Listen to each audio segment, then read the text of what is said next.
Selamat sore Bapak Ibu, sidang jemaat kekasih Tuhan, Shalom. Untuk pertama kali kita di Jemaat Rama melaksanakan ibadah Epifani pada tanggal 6 Januari 2023. Epifani berasal dari bahasa Yunani yang artinya manifestasi atau penampakan jelas. Dalam tradisi, Epifani dirayakan pada tanggal 6 Januari atau minggu yang terdekat dengan tanggal 6 Januari. Baik gereja timur maupun barat memiliki pemahaman mengenai Epifani pada umumnya sama. Tetapi kemudian mereka berbeda penghayatan. Dalam ritus barat, Epifani adalah dalam rangka memperingati kedatangan orang Majus dari timur, yaitu 3 raja, yang menunjukkan manifestasi bayi Yesus terhadap orang Yahudi atau di luar bangsa Yahudi, berarti seluruh dunia, sebagai anak Allah. Sedangkan ritus timur, Epifani adalah untuk memperingati pembaptisan Yesus oleh Yohanes Pembaptis di Sungai Yordan, untuk menunjukkan manifestasi Yesus dalam memulai pelayanannya sebagai anak Allah dengan mengubah air menjadi anggur. Tanggal 6 Januari juga sebagai puncak perayaan Natal bagi gereja timur. Tetapi entah tradisi timur atau barat yang memulainya, yang jelas 6 Januari sudah masuk dalam kalender gerejawi sebagai hari Epifani dalam rangka mengakhiri masa Natal 25 Desember sampai 5 Januari. Gereja Toraja tidak berkiblat pada salah satu ritus yang merujuk peristiwa yang berbeda dalam kisah Yesus, tetapi memberi penekanan pada makna yang menjembatani keduanya. Pemaknaan itu memberi penekanan pada pernyataan diri Yesus di dunia, baik melalui bintang di timur yang menjadi pandu orang Majus, peristiwa baptisan maupun mujizat pertama air jadi anggur. Yang jelas, Epifani membuka suatu kenyataan bahwa Kristus datang bukan hanya untuk sekelompok orang, misalnya orang Yahudi pada masa itu, melainkan bagi seluruh dunia. Saudara-saudara yang dikasihi Tuhan, hari ini kita merayakan Epifani, yaitu penampakan, manifestasi Yesus terhadap dunia melalui kelahirannya yang ditandai dengan kedatangan orang Majus dari timur. Selain itu, kita mengenang kemuliaan tema, bangkitlah dan menjadi teranglah.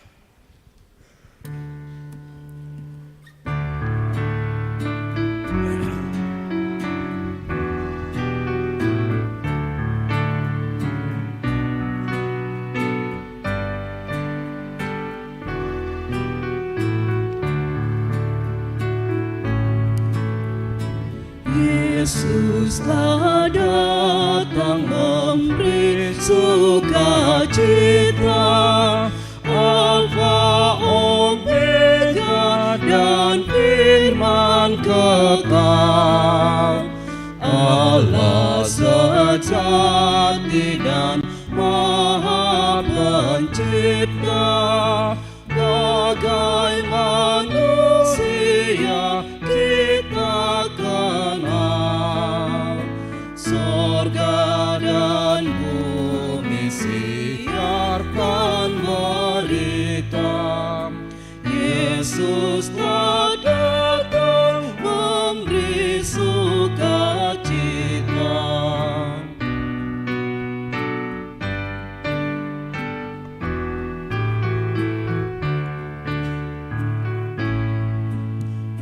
Yesus telah datang terputus ikatan yang dalam dosa dan maut menjadi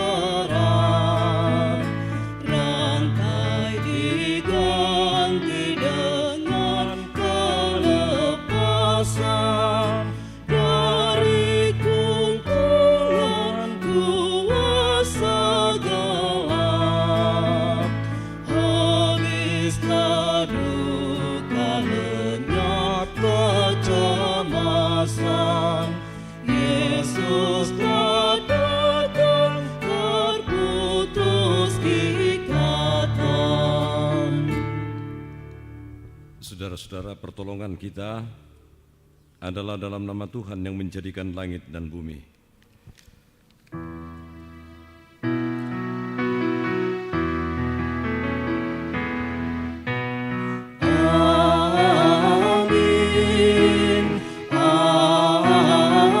Amin, amin, amin. Salam sejahtera bagi kamu. Salam bagimu juga. Mari dengan sukacita kita bermazmur secara berbalasan. Menurut Mazmur 72 ayat 1 sampai 14.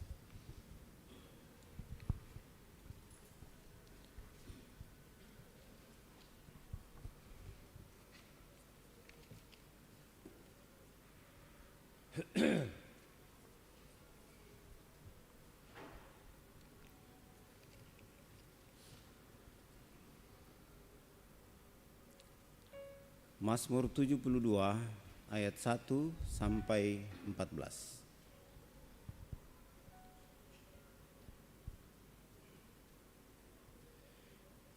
Ya Allah, berikanlah hukum-Mu kepada raja, Dan keadilan-Mu kepada putra raja, kiranya ia mengadili umat-Nya dengan keadilan. dan orang-orang yang tertindas dengan hukum, Kiranya gunung-gunung membawa damai sejahtera bagi bangsa. dan bukit-bukit membawa kebenaran. Kiranya ia memberi keadilan, Kepada orang-orang yang tertindas dari bangsa itu, menolong orang-orang miskin. tetapi meremukkan pemeras-pemeras. Kiranya lanjut umurnya selama ada matahari. Dan selama ada bulan turun-temurun, Kiranya ia seperti hujan yang turun ke atas padang rumput. seperti dirus hujan yang menggenangi bumi. Kiranya keadilan berkembang dalam zamannya. Dan damai sejahtera berlimpah sampai tidak ada lagi bulan. Kiranya ia memerintah dari laut ke laut. Dari sungai Efrat sampai ke ujung bumi. Kiranya penghuni padang belantara berlutut di depannya. Dan musuh-musuhnya mencilat debu. Kiranya raja-raja dari Tarsis dan pulau-pulau. Membawa persembahan-persembahan. Kiranya raja-raja dari Seba dan Seba. Menyampaikan upeti. Kiranya semua raja sujud menyembah kepadanya. Dan segala bangsa menjadi hambanya. Sebab ia akan melepaskan orang miskin yang berteriak minta tolong. Orang yang tertindas dan orang yang tidak punya penolong. Ia akan sayang pada orang lemah dan orang miskin. Ia akan menyelamatkan nyawa orang miskin. Ia akan menebus nyawa mereka dari penindasan dan kekerasan. Darah mereka mahal di matanya. Tuhan adalah Raja, dimulai oleh Kantoria.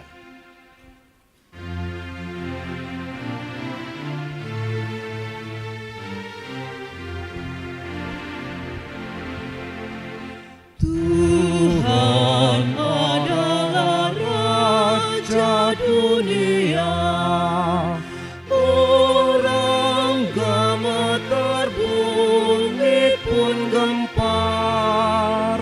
Lihat berseri tata kerubim. Datanglah ke Sion, angkatlah pujian.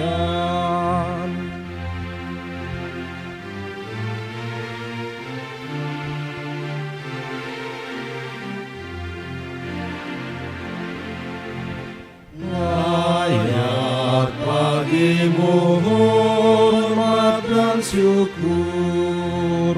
Nada menderu Kaulah yang kudus. Namamu besar, hukum-Mu benar.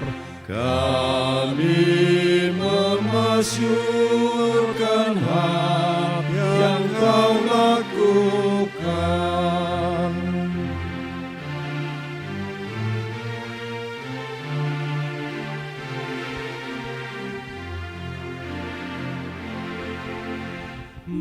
Mari menyembah Raja semesta.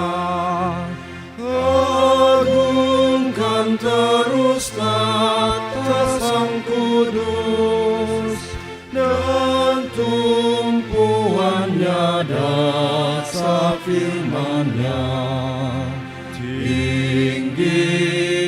mulia yang kuduslah Ia.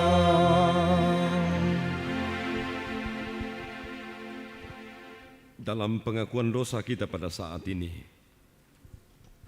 firman Tuhan menegaskan, jika kita berkata bahwa kita tidak berdosa, maka kita menipu diri kita sendiri dan kebenaran tidak ada dalam kita.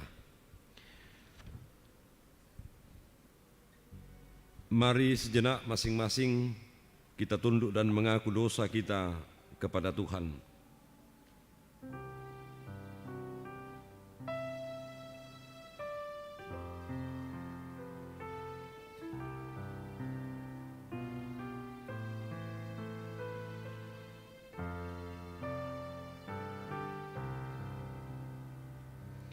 Tuhan, inilah kami.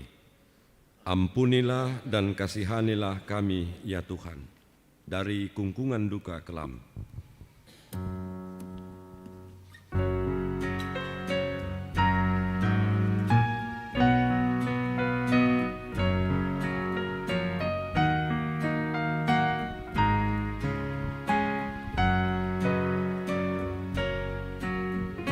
Dari kungkungan duka kelam, ya Tuhanku, ku datanglah, masuk terang-Mu bebas senang, ku datang padamu. Dari beban kesakitanku, masuk ke dalam kekuatan-Mu. Dalam derita aku datang, ya Yesus Tuhanku.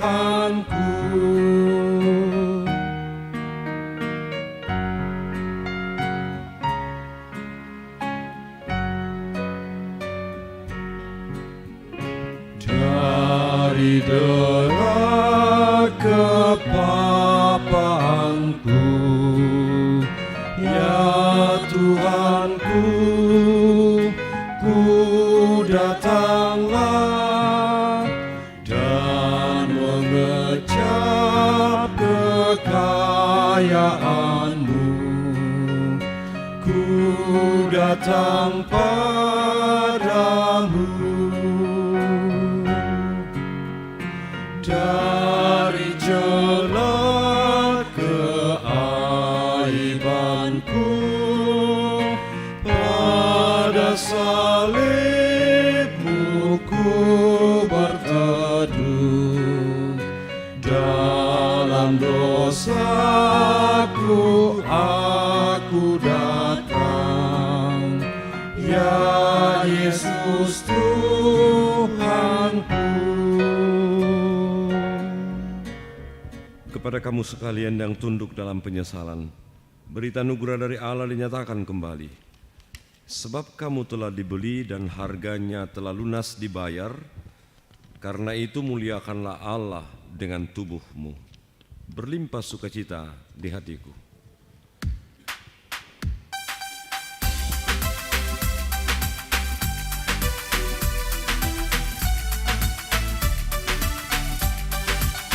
Berlimpah sukacita di hatiku, di hatiku, di hatiku. Berlimpah sukacita di hatiku, tetap di hatiku. Aku bersyukur, bersukacita, kasih Tuhan diam di dalamku. Aku bersyukur, bersukacita, kasih Tuhan diam di dalamku.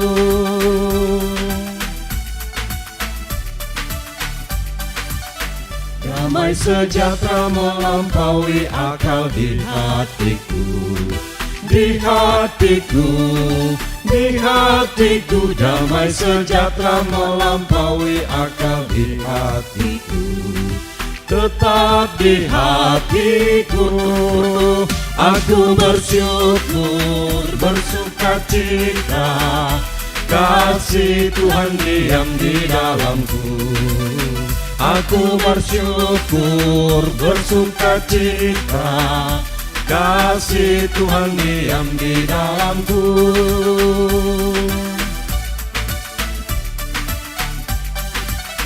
Kini tiada lagi penghukuman di hatiku, di hatiku, di hatiku. Kini tiada lagi penghukuman di hatiku.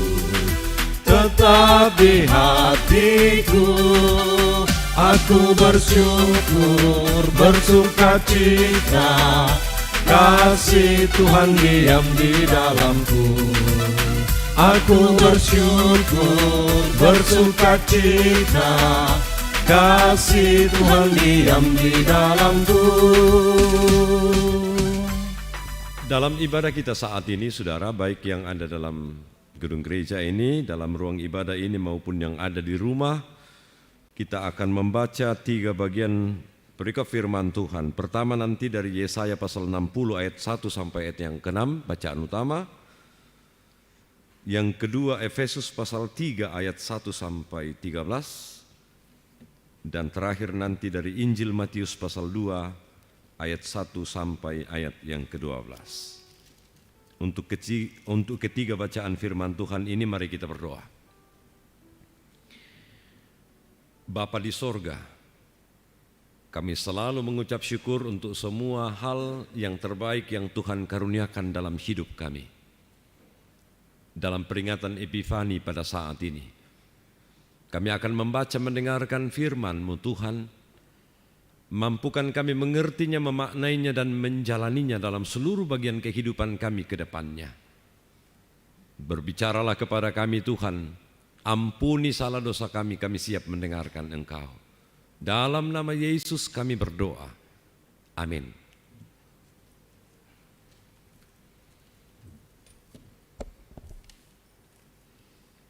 Pembacaan Alkitab yang pertama dari kitab Yesaya 60 ayat 1 sampai 6.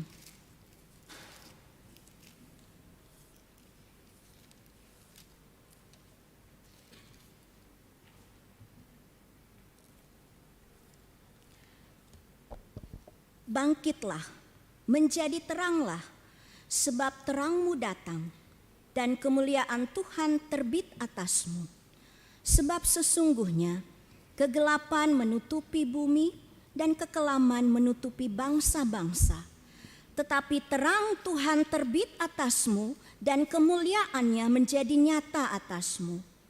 Bangsa-bangsa berduyun-duyun datang kepada terangmu dan raja-raja kepada cahaya yang terbit bagimu.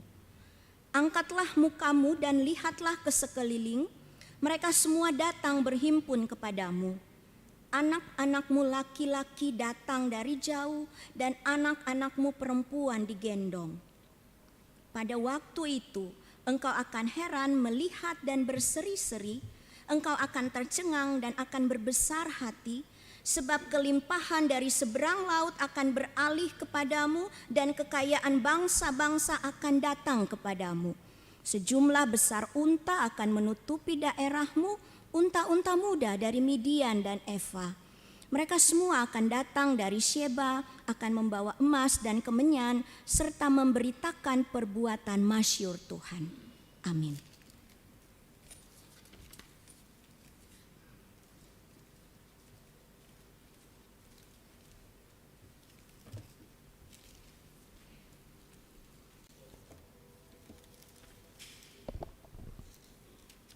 Pembacaan kedua dari kitab Efesus pasal 3 ayat yang pertama sampai dengan ayatnya yang ke-13.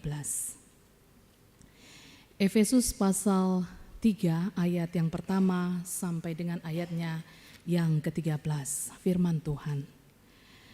Itulah sebabnya aku ini Paulus, orang yang dipenjarakan karena Kristus Yesus untuk kamu, orang-orang yang tidak mengenal Allah.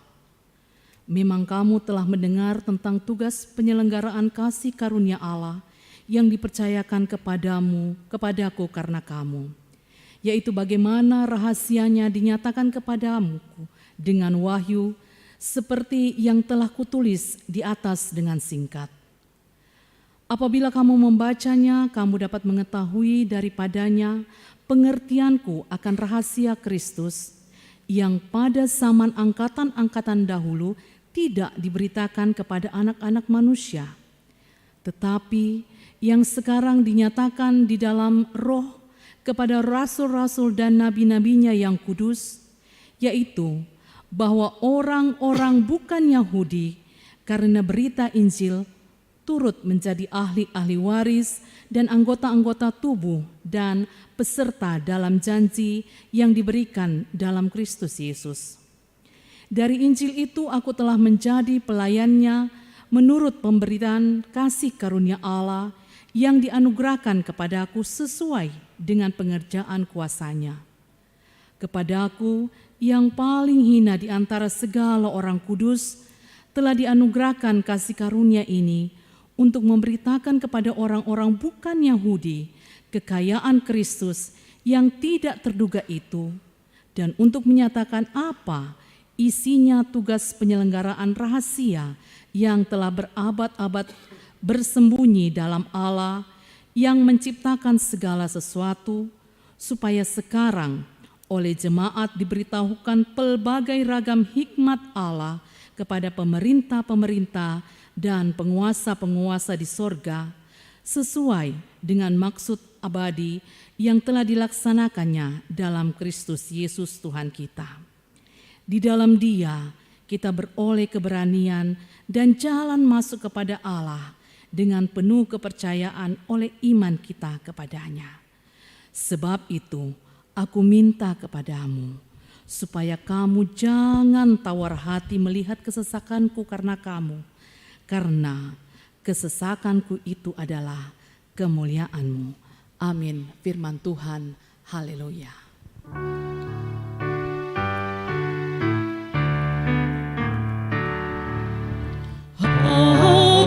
Haleluya, haleluya, haleluya,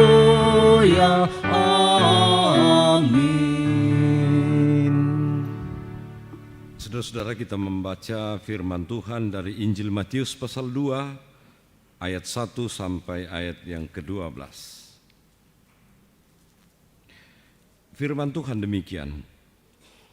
Sesudah Yesus dilahirkan di Betlehem di tanah Yudea pada zaman Raja Herodes, datanglah orang-orang Majus dari timur ke Yerusalem dan bertanya-tanya, "Di manakah dia, raja orang Yahudi yang baru dilahirkan itu? Kami telah melihat bintangnya di timur dan kami datang untuk menyembah dia." Ketika Raja Herodes mendengar hal itu, terkejutlah ia beserta seluruh Yerusalem. Maka dikumpulkannya semua imam kepala dan ahli Taurat bangsa Yahudi, lalu dimintanya keterangan dari mereka di mana Mesias akan dilahirkan. Mereka berkata kepadanya, "Di Betlehem di tanah Yudea, karena demikianlah ada tertulis dalam kitab Nabi.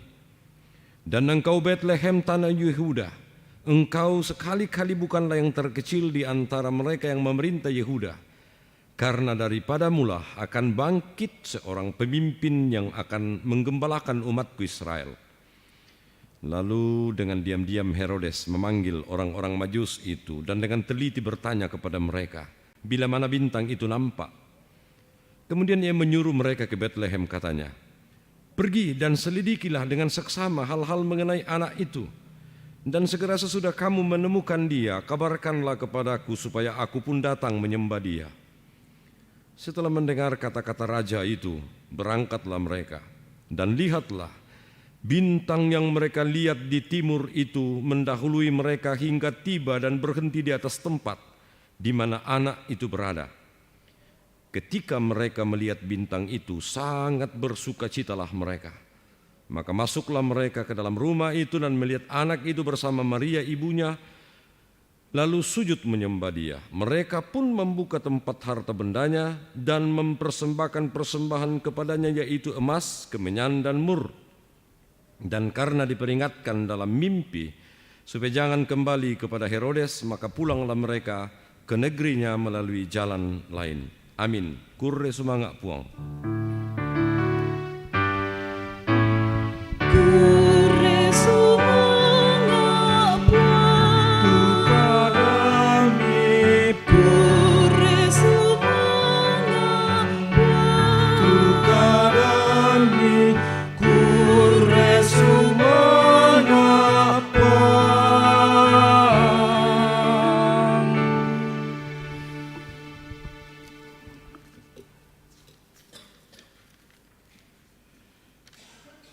Selamat malam dan shalom.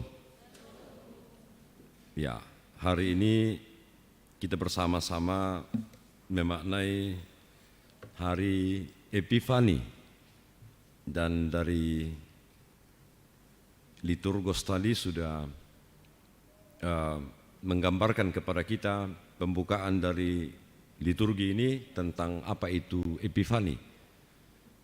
Dan dari penjelasan itu kita mendapatkan penjelasan bahwa peringatan Epifani itu kemudian dilakukan dalam pelayanan Gereja Toraja mengikut kepada tradisi-tradisi Gereja Timur, lalu kemudian dibandingkan juga dengan apa yang dilakukan dalam gereja, kebiasaan gereja-gereja sesudah itu, terutama di Eropa, gereja-gereja Barat, dan mengambil satu kesimpulan untuk peringatan Epifani itu.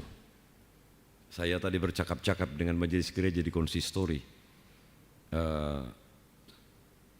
Apakah di tahun-tahun yang lalu itu Epifani itu memang dimaknai, dirayakan seperti itu, dan mengatakan bahwa iya, hanya saja memang biasa didekatkan dengan hari Minggu yang berdekatan, dirayakan bersama dengan pemaknaan hari Minggu yang berdekatan dengan itu.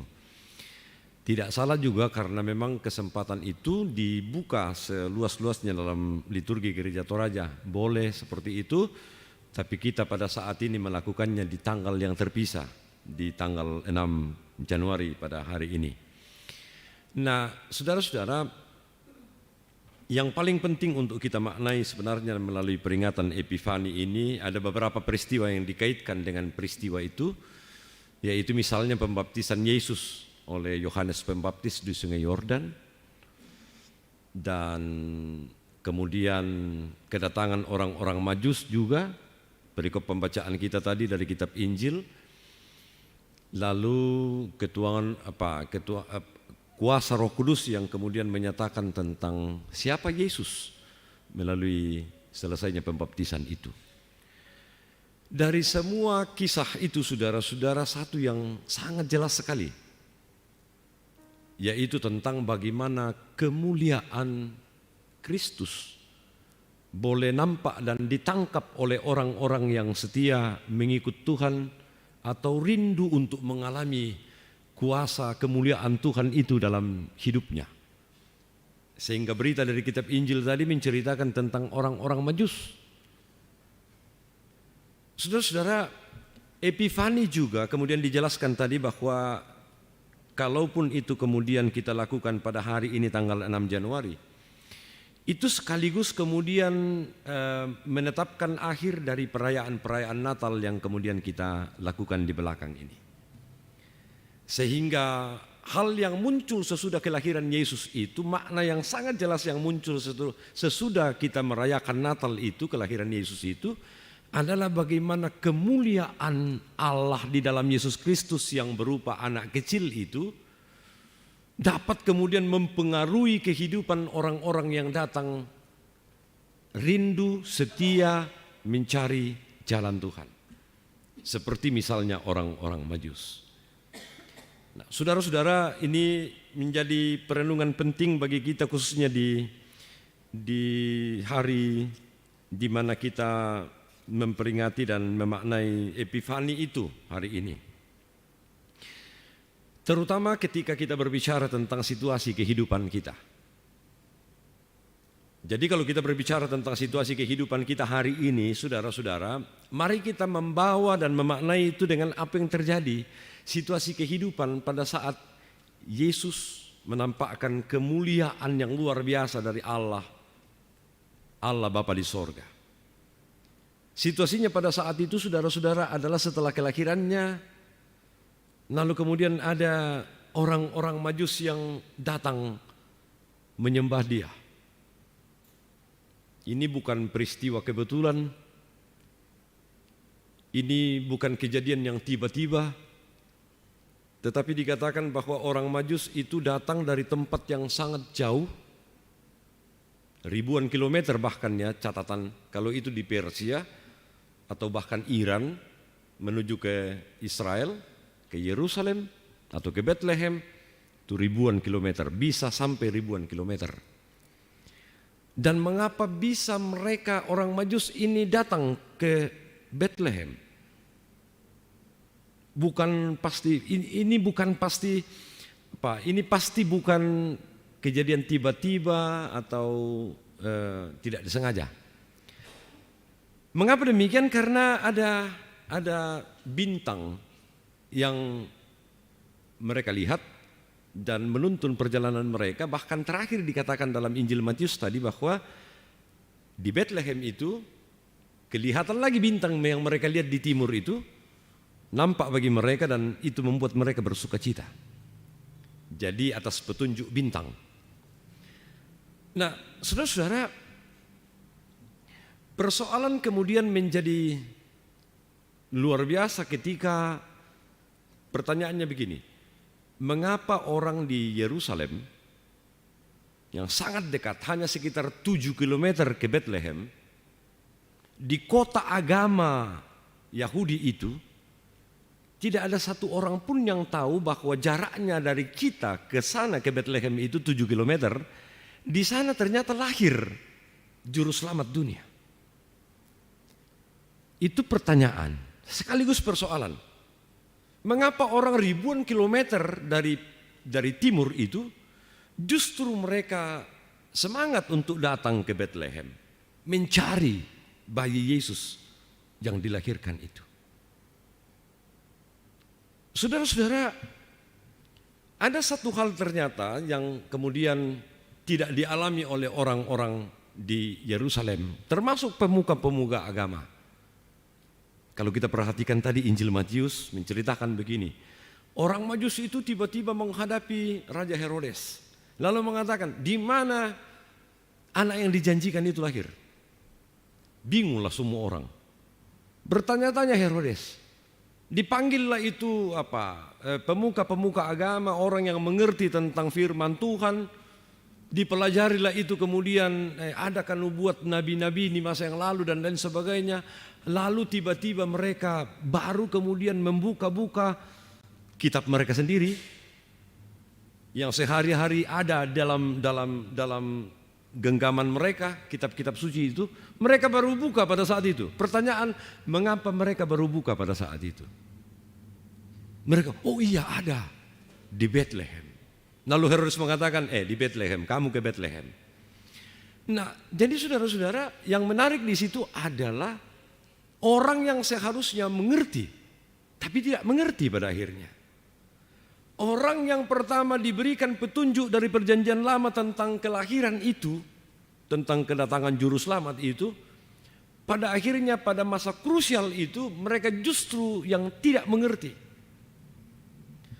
Itu menjadi apa? Itu menjadi peringatan bagi kita juga sebagai orang-orang percaya kepada Tuhan.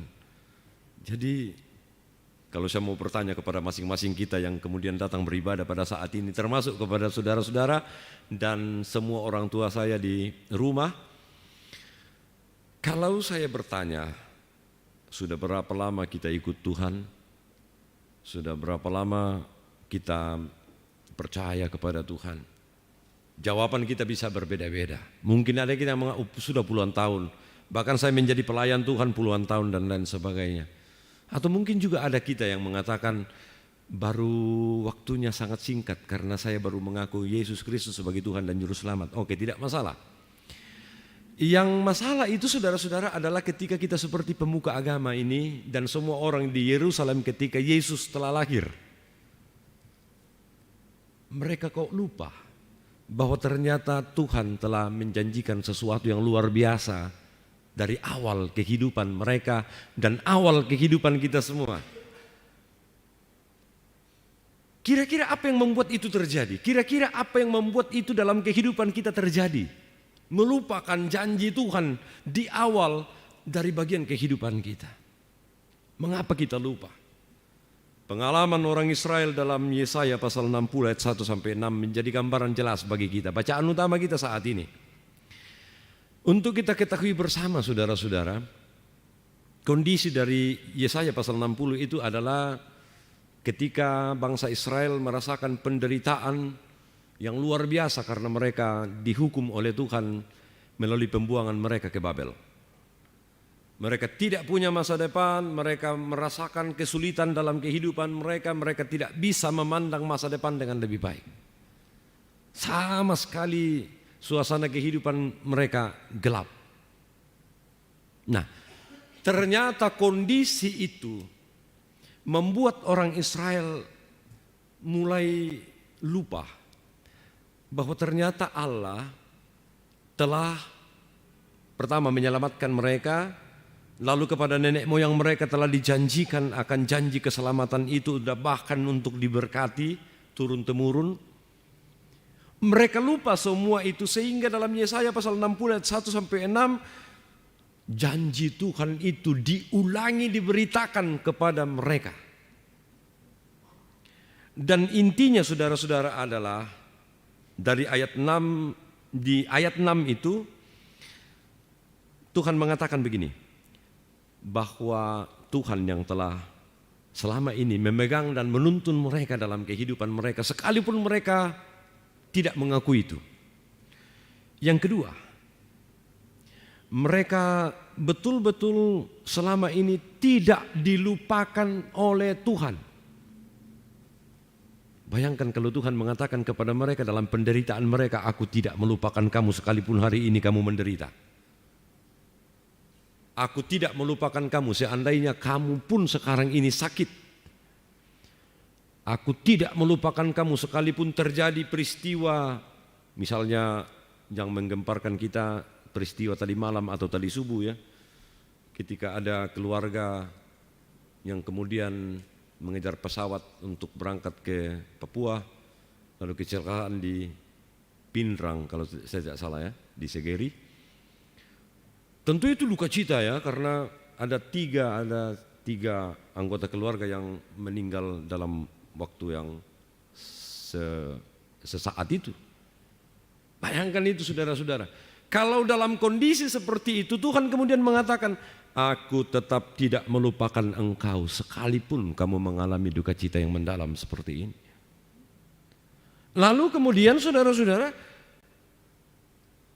janji Tuhan yang luar biasa lagi bahwa aku akan memakai kamu ke depan sebagai terangku.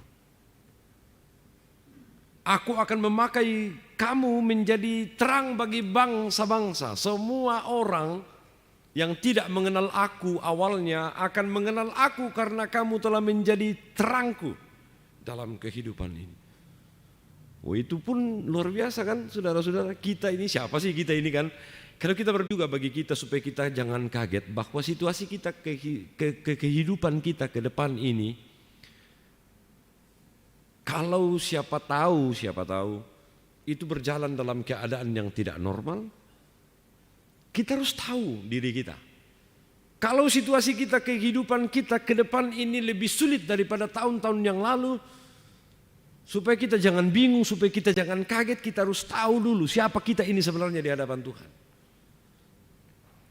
Bahwa sekalipun suasana, situasi tersulit, kemungkinan kita akan jalani di masa yang akan datang, kita harus tahu diri kita ini siapa di hadapan Tuhan. Nah, saudara-saudara, saya sudah mengungkapkan tadi kendala-kendala yang bisa terjadi dari kehidupan kita untuk terwujudnya rencana Allah terhadap diri kita yang luar biasa itu. Kendala pertama bisa saja karena ketidaksungguhan hati kita dalam mencari rencana Tuhan dalam hidup kita. Kegagalan semua orang di Yerusalem pada saat kelahiran Yesus itu adalah mereka tidak penuh hati, mereka tidak sungguh-sungguh hati untuk memaknai kehidupan mereka berdasarkan perintah Tuhan dari nubuat nabi-nabi perjanjian lama yang mereka pahami sebagai nabi-nabi mereka sendiri.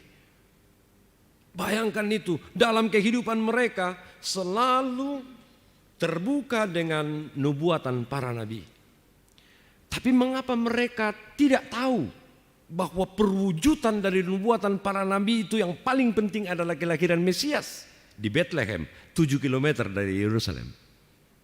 Karena ketidaksungguhan hati mereka, ketidaksungguhan pikiran mereka untuk memaknai rencana Tuhan dalam hidup mereka. Satu. Yang kedua, tidak adanya keteguhan hati dalam menghadapi tantangan dalam perjalanan kehidupan. Ini penting, saudara-saudara. Mengapa? Rencana Tuhan itu tidak akan terwujud dalam kehidupan kita ketika menjalani penderitaan, menjalani pergumulan, lalu kita tidak tahan. Mau cepat-cepat pergumulan kita selesai. Mau ketika kita sakit langsung sembuh. Siapa sih juga yang tidak mau ya sakit sembuh, lalu gagal berhasil dan sebagainya. Tetapi saudara-saudara, kita tidak berusaha untuk melihat bahwa ternyata proses di mana kita sakit, proses di mana kita menderita, proses di mana kita mempunyai pergumulan, proses di mana kehidupan kita berat dan sulit, ternyata di situ kita akan merasakan bagaimana Allah bekerja. Kalau kita cepat-cepat mau supaya penyakit kita hilang, kita mau supaya kegagalan kita cepat-cepat berhasillah kita ke depan dan lain sebagainya, membalikkan keadaan dengan seperti mudahnya membalikkan telapak tangan. Bahayanya saudara-saudara adalah kalau kita tidak mau mengikuti proses yang Tuhan izinkan melalui pengalaman iman dalam keadaan sulit seperti itu. Padahal ketika Alkitab berbicara keseluruhan tentang iman, tidak ada proses yang mudah yang membangunnya. Ketika Alkitab firman Tuhan secara keseluruhan berbicara tentang iman dan pengharapan kepada Tuhan, yang diceritakan sebagai bagian pendukungnya adalah kesulitan, tantangan hidup dan lain sebagainya. Dan sentralnya, pusatnya saudara-saudara adalah ketika Yesus mengatakan begini, jangan heran kalau dunia menolak kamu. Anak manusia untuk membaringkan kepalanya saja tidak ada tempat untuk itu. Itu kan berbicara tentang kesulitan. Itu kan berbicara tentang bagaimana sebenarnya kita harus teguh hati dalam menghadapi setiap proses yang sulit dalam hidup kita. Karena di mana kita merasakan kekuatan Tuhan kalau tidak dalam proses-proses di mana kita menjalani kesulitan dan tantangan hidup dalam kehidupan kita. Dan yang ketiga, yang bisa menggagalkan rencana Tuhan terwujud secara sempurna dalam hidup kita adalah ketika kita tidak mau melihat potensi apa yang kita miliki yang Tuhan karuniakan kepada kita. Memang saudara-saudara, bahwa yang paling Allah perkenankan untuk melihat, menyaksikan, merasakan kelahiran Yesus itu, pertama kalau kita berbicara tentang gembala. Apa sih keahliannya mereka, potensinya mereka? Ya gembala saja. Lalu orang Majus, apa potensi mereka? Ya mereka bijaksana, mereka orang terpandang, mereka kaya dan lain sebagainya. Oh, potensi itu. Jadi kalau kita gabungkan potensi ini, baik gembala, orang yang tidak punya apa-apa, orang miskin, orang yang dijauhi, lalu kemudian orang Majus, orang bijaksana dan lain sebagainya, tapi bukan karena kekayaan mereka loh. Mereka dipakai, diperkenankan oleh Tuhan. Tapi perjalanan jauh, ribuan kilometer, lalu mereka sujud di hadapan Yesus yang merupakan anak kecil pada saat itu Itu berarti kebijaksanaan itu ketika Tuhan berikan kepada kita, itu berarti kita harus tundukkan di hadapan Tuhan sebagai persembahan yang luar biasa kepadanya. Sekalipun kita tidak punya apa-apa seperti para gembala, tapi kita harus mengerti ternyata apapun yang ada dalam diri kita bisa membuat kita dapat memberikan sukacita kepada orang. Itu pun adalah talenta. Bayangkan itu ketika para gembala itu selesai melihat Yesus betul-betul lahir, mereka menceritakan pengalaman iman mereka itu kepada orang lain. Orang lain heran, loh kok para gembala? Nah, jadi saudara, siapapun kita harus melihat bahwa ternyata dalam diri kita ada talenta, ada karunia yang Tuhan taruh dalam hidup kita, supaya kita menceritakannya kepada orang lain tentang pengalaman berjumpa dengan kasih kemuliaan Tuhan dalam hidup kita. Nah, sekarang saudara, mari kita melihat bagaimana Tuhan menuntun kita untuk terus mengerti kemuliaannya yang kemudian menurut kata Epifani itu dinampakkan, dibuka secara keseluruhan kepada semua orang. Orang Majus contohnya. Ketika itu saudara-saudara, mereka betul-betul pulang dengan sukacita. Kita pun bisa mengalami keadaan itu. Ketika betul-betul kita memaknai bahwa kemuliaan Tuhan itu ternyata terjadi dan terus berlangsung dalam hidup kita. Dalam persoalan apapun. Dalam perkara kehidupan apapun. Tuhan menuntun kita terus untuk menjalani hidup kita ke depan supaya kita punya masa depan yang lebih baik. Tuhan menuntun terus kita untuk menjadi terang bagi orang lain. Bagaimana menjadi terang bagi orang lain? Kita memakai kehidupan kita yang ini, yang asli, yang apapun yang kita jalani setiap hari, yang berkenan kepada Tuhan, kita bagi itu kepada orang lain. Bayangkan ketika ada orang yang justru mengatakan, yang di bahasa Toraya tema minggu dirangi, biasa nak tokian, ya tu sakin, tapi biasa ndampi sakin atau saya enggak. Dalam keadaan sakit pun, kesakitan kita ini, kalau kita percaya, justru bisa menyembuhkan kesakitan orang lain. Loh, apa maksudnya itu? Ketika kita bergumul, tapi kita kuat dalam iman, orang bisa belajar dari pergumulan kita, mengapa kita bisa tetap menjalani pergumulan itu dengan baik. Dan itu contoh yang luar biasa yang bisa kita ajarkan kepada orang lain. Apalagi talenta-talenta yang lebih besar dari itu bisa menampakkan kemuliaan Allah yang terbuka bagi semua orang. Jadi saudara-saudara, melalui peringatan Epifani, pemaknaan Epifani pada hari ini, baik kita yang ada di sini maupun kita yang ada di rumah, mari kita sungguh-sungguh serius dengan iman yang kita miliki kepada Tuhan. Supaya dengan diri kita, hidup kita yang hari ini ada, dan kita jalani secara sederhana dan secara biasa-biasa ini, sungguh-sungguh dapat dipakai oleh Tuhan menjadi kesaksian yang luar biasa bagi setiap orang yang ada di sekitar kita. Jangan selalu menutup kesempatan di mana Roh Allah itu akan bekerja melalui kehidupan kita yang biasa ini, supaya dengan demikian Allah terus bekerja di tengah-tengah kemuliaannya, di dalam kemuliaannya di tengah-tengah dunia ini. Tuhan memberkati kita semua. Selamat Epifani. Amin. Saudara-saudara, dalam saat teduh ini kita akan memaknai tentang perwujudan pengungkapan kemuliaan Allah yang besar dalam diri Yesus Kristus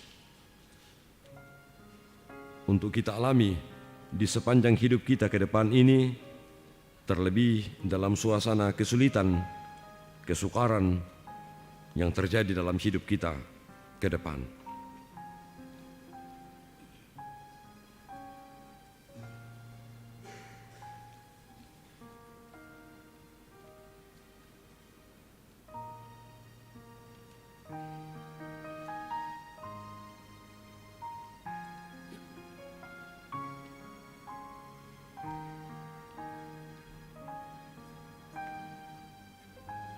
Mari kita mengucapkan doa yang diajarkan Kristus bagi kita, doa yang sempurna, doa Bapa kami.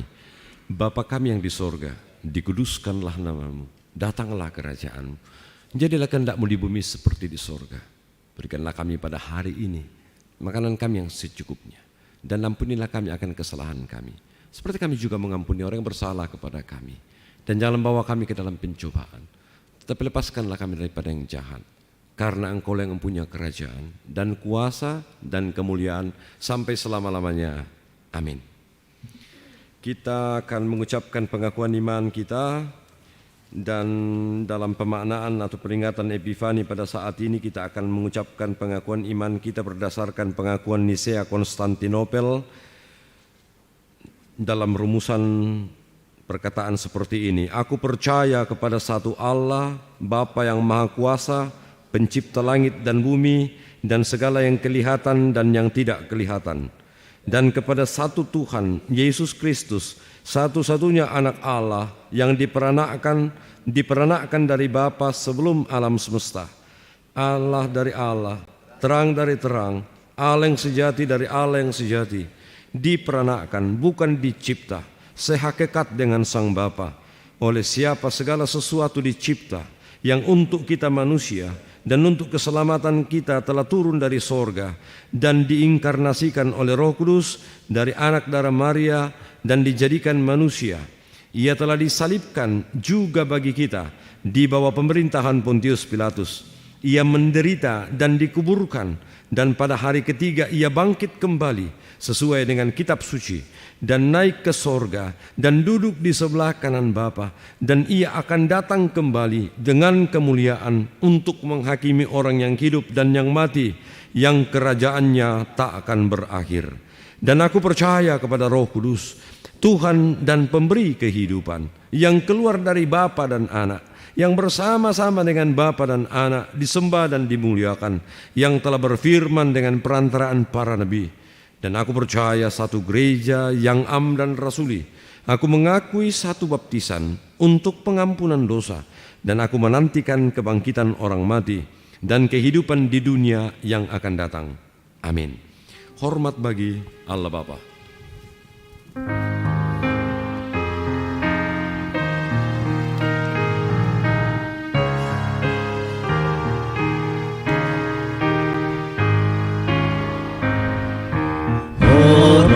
Bagi Allah Bapa, hormat bagi anaknya, hormat bagi Roh penghibur ketiganya yang esa.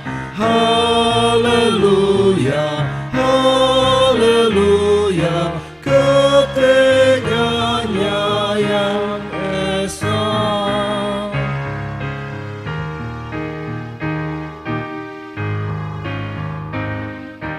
Hormat bagi Raja Sorga, Tuhan kaum manusia. Hormat bagi Raja Gereja di seluruh dunia. Haleluya, haleluya, di seluruh dunia. Kita akan menyatakan ungkapan syukur kita kepada Tuhan dalam ibadah Epifani malam hari ini.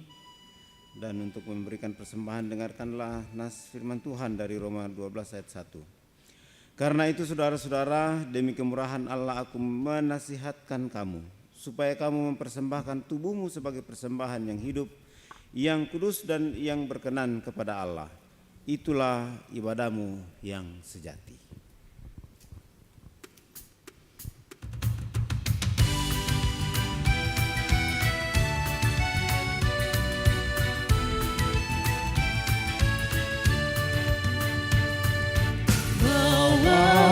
Persembahanmu dalam rumah Tuhan, dengan rela hatimu, janganlah jemu.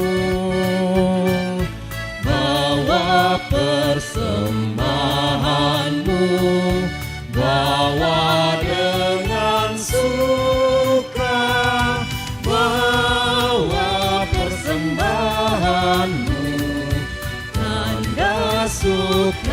sukacitamu, bawa persembahanmu, ucaplah syukur.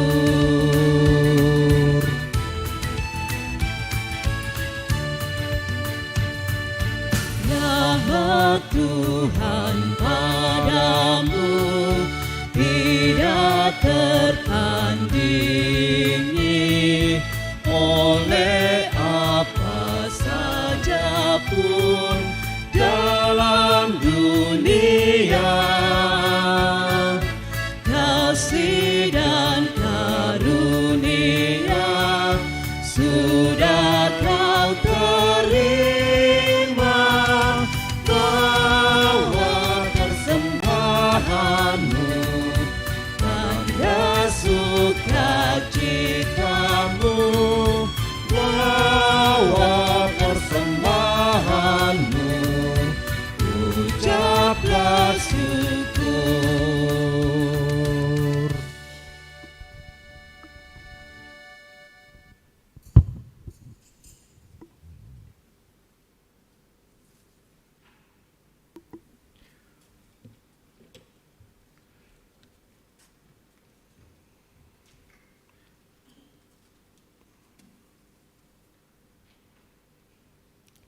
Saudara-saudara, mari kita satu dalam doa syafaat, kita berdoa.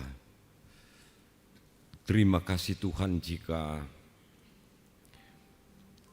hari ini Engkau memberikan kesempatan kepada kami untuk memaknai Epifani itu, bahwa kemuliaan Tuhan buka, Tuhan nyatakan kepada dunia ini. Dan itu dapat disambut oleh orang-orang yang sungguh-sungguh setia mengikut jalan Tuhan, setia dalam pergumulan dan tantangan hidup yang dijalani, semangat dan penuh hati untuk mencari jalan Tuhan dalam kehidupan ini. Kemuliaan Tuhan itu bisa berbuah dalam sukacita, bisa berbuah dalam semangat untuk menjalani masa depan, bisa pun berbuah menjadikan diri menjadi terang bagi semua orang di sekitarnya. Tuhan, kami sungguh-sungguh mengharapkan keadaan lebih baik terus terjadi dalam hidup kami hari ini dan juga ke depan. Tapi jika sesuai rencana Tuhan, kami harus menjalani tantangan dan pergumulan dalam kehidupan kami. Tetapkan dan mampukan kami Tuhan untuk melihat bahwa kemuliaan-Mu itu telah dinyatakan melalui kehadiran Yesus Kristus dalam hidup kami. Dalam beriman dan berpengharapan kepadanya, biarlah kami tetap semangat, biarlah tetap kami mengerti siapa diri kami ini di hadapan Tuhan.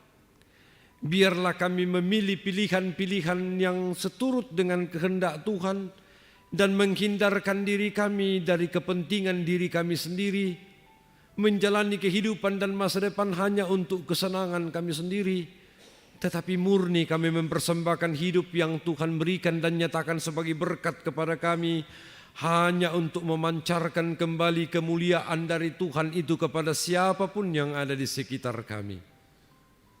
Terima kasih Tuhan untuk pelayanan dan kebersamaan kami malam ini di dalam ruang ibadah ini maupun di rumah yang mengikuti siaran ini. Biarlah ibadah kami yang kami lakukan ini Tuhan berkenan kepadamu dan semakin memberikan kekuatan, kemampuan bagi kami untuk melihat bahwa di dalam diri Yesus Kristus keselamatan bagi dunia dinyatakan oleh Allah dengan kemuliaan yang luar biasa, memungkinkan kami untuk terus semangat menjalani hidup kami ke depan ini. Tuhan, kami bersyukur untuk kesempatan memberi persembahan syukur saat ini. Biarlah persembahan ini dipakai sebaik-baiknya untuk mempermuliakan Tuhan. Kami terus berdoa mendoakan saudara-saudara kami yang menghadapi dan menjalani duka cita karena mereka kehilangan orang-orang yang mereka kasihi saat-saat ini. Kami mau berdoa mendoakan keluarga Ibu Agustina Paluin oleh karena salah seorang tante yang kemudian meninggalkan keluarga, meninggalkan persekutuan, meninggalkan anak-anak Tuhan melalui peristiwa kematian. Tuhan hiburkan, Tuhan kuatkan keluarga. Demikian juga keluarga dari almarhumah Ibu Eri Manda. Kami juga terus berdoa biarlah keluarga Tuhan hiburkan, ibadah yang dilakukan malam ini juga Tuhan berkati, agar setiap anak-anakmu yang mengikuti ibadah penghiburan ini pulang dengan kekuatan yang berasal dari Tuhan. Demikian juga kami berdoa mendoakan keluarga dari Ibu Tabita Ranggo melalui peristiwa kecelakaan naas yang terjadi. Biarlah dengan duka cita yang betul-betul mendalam yang dirasakan keluarga ini, mereka kehilangan orang-orang yang mereka kasihi. Biarlah dalam kehilangan seperti ini mereka terus percaya akan kekuasaan dan kemuliaan Tuhan yang bukan hanya terjadi kepada kami orang-orang yang hidup ini, tetapi juga ketika kami mati, ketika kami meninggalkan dunia ini. Kuasa dan kemuliaan Kristus itu pun senantiasa dinyatakan kepada kami semua. Tuhan, kami sungguh-sungguh percaya bahwa dalam setiap kehidupan kami, dalam pelayanan kami, dalam memikirkan dan menjalani masa depan kami, kemuliaan-Mu itu sungguh kami terus hayati dan harapkan terus terjadi dalam hidup kami. Biarlah dengan demikian, apapun yang kami jalani ke depan Tuhan, kami terus mengetahui dan mengaminkan bahwa kami adalah orang-orang yang telah diselamatkan. Kami adalah orang-orang yang sungguh dikasihi oleh Tuhan. Kami adalah orang-orang yang diberi kesempatan menjadi terang bagi sesama kami. Dan begitu berharganya kehidupan kami sehingga kami tidak mungkin untuk membawanya hanya sekedar untuk keperluan diri kami sendiri. Kami tidak sekedar menunjukkan hidup kami memenuhi kebutuhan kami sendiri, tetapi sungguh-sungguh kami memberi diri untuk menyatakan yang terbaik untuk kemuliaan Tuhan ke depan ini. Tuhan, berkati pelayanan yang dilakukan di tengah-tengah jemaat ini. Pakai kami semua hamba-hamba-Mu dan seluruh anggota jemaat untuk terus menyaksikan kasih dan kemurahan Tuhan itu di sepanjang hidup kami. Berkati kami Bapa dan ampuni segala dosa kami, terima kami. Kami datang berdoa hanya di dalam nama Yesus Tuhan dan Juru Selamat kami yang hidup. Amin.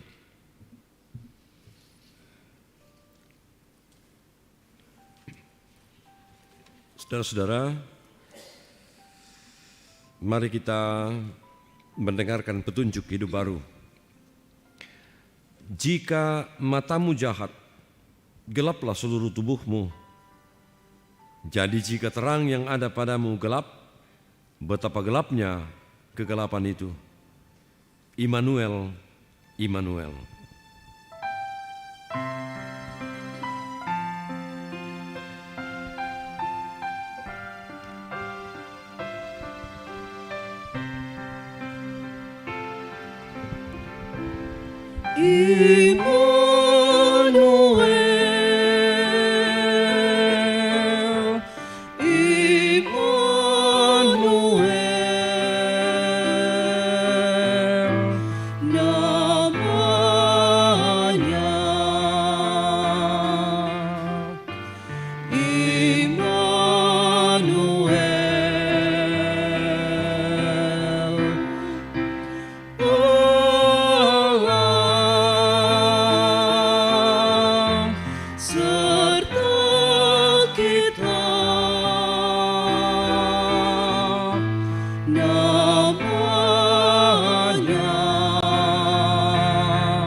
Ketika melalui sebuah peristiwa yang luar biasa Allah berkenan untuk tinggal bersama dengan kita dalam seluruh keseharian kehidupan kita dan telah berjanji untuk terus bersama dengan kita menuju masa depan kita masing-masing. Maka pergilah, jadilah terang dimanapun kamu berada.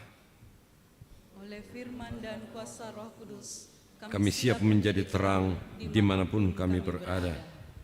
Tuhan memberkati engkau dan melindungi engkau. Tuhan menyinari engkau dengan wajah-Nya dan memberi engkau kasih karunia. Tuhan menghadapkan wajah-Nya kepadamu dan memberi engkau damai sejahtera. Jemaat kekasih Tuhan, majelis gereja yang bertugas, khususnya Komisi Ibadah dan Musik Gerejawi, mengucapkan selamat memaknai Epifani dalam kehidupan kita sehari-hari. Bangkitlah dan menjadi teranglah. Kita akhiri dengan Bapa antarlah kami.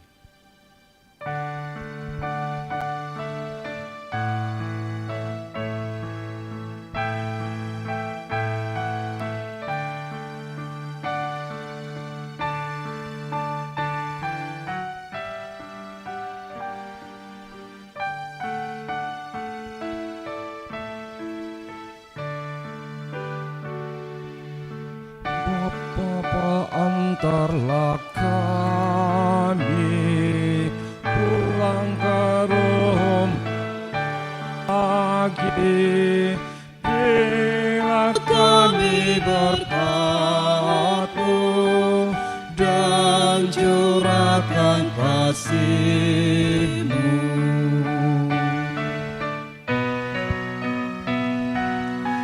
Bapa antarlah kami pulang ke rumah lagi, berilah kami berkat-Mu dan curahkan kasih-Mu.